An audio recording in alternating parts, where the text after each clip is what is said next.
Jou sielskoffie.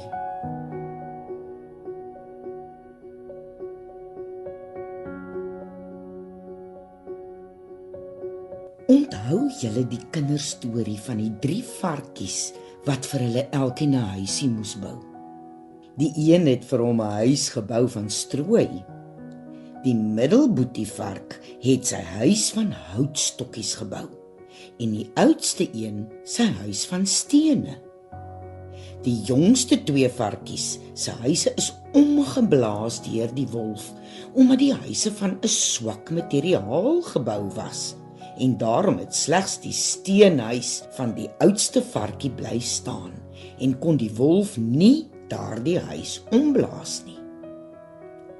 Die belangrikste element van enige struktuur of gebou is die fondasie, omdat dit die hele konstruksie sterk en regop sal hou. Somtyds sien ons net die mooi gebou raak, maar hoe seker is ons dat die fondasie waarop dit staan stewig is? Eers wanneer krake en barste tevoorskyn kom, besef ons dat daar dalk fout mag wees met die lê van die fondasie van daardie gebou.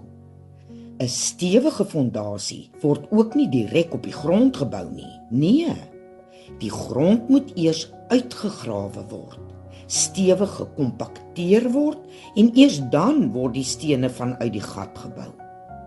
En wanneer die fondasie gelê is, moet dit gewoonlik 'n tydperk staan om droog te word, want eers dan is dit sterk genoeg om 'n konstruksie op te bou. Ek en jy bou ook elke dag aan ons geestelike huis, en daarom wil ek vandag vir jou vra, hoe stewig is jou fondasie? Sal jou geestelike huis bly staan wanneer die storms kom? Die wyse man sorg dat hy sy huis op die rots bou. Dit is wat die woord sê, want dis die dwaase wat sy huis op die sand sal bou. Die woord van God is my en jou geestelike fondasie, waarop ons huis stewig kan bou. Hy wil hê dat ons soveel as moontlik die Bybels bestudeer en ook Bybelstudie doen, omdat die woord die enigste sleutel is wat al die oplossings tot ons vrae sal oopsluit, waar ons leiding sal kry en God se stem sal hoor, en dit is wat ons fondasie stewig en rotsvas maak. Dit vra 'n verhouding met die koning, en daarom neem dit tyd om die openbaringe in God se woord te ontdek. Onthou, ek en jy is die woonplek van die Heilige Gees, en daarom is dit belangrik dat ons huis veilig hou, sodat die Heilige Gees tot sy volle werking kan kom in my en jou.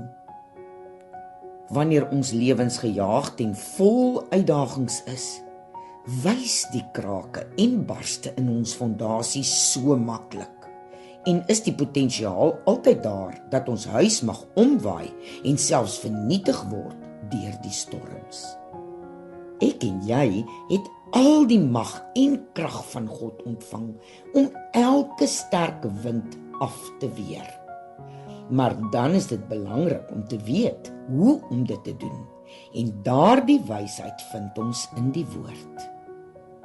Die keuse lê altyd by my en jou om te bepaal hoe sterk ons geestelike fondasie sal wees. Ek wil jou aanmoedig om elke dag 'n afspraak met God te maak en saam met hom tyd te spandeer rondom sy woord. Gesels met Jesus en vertrou die Gees om die openbaringe daarin aan jou bekend te maak.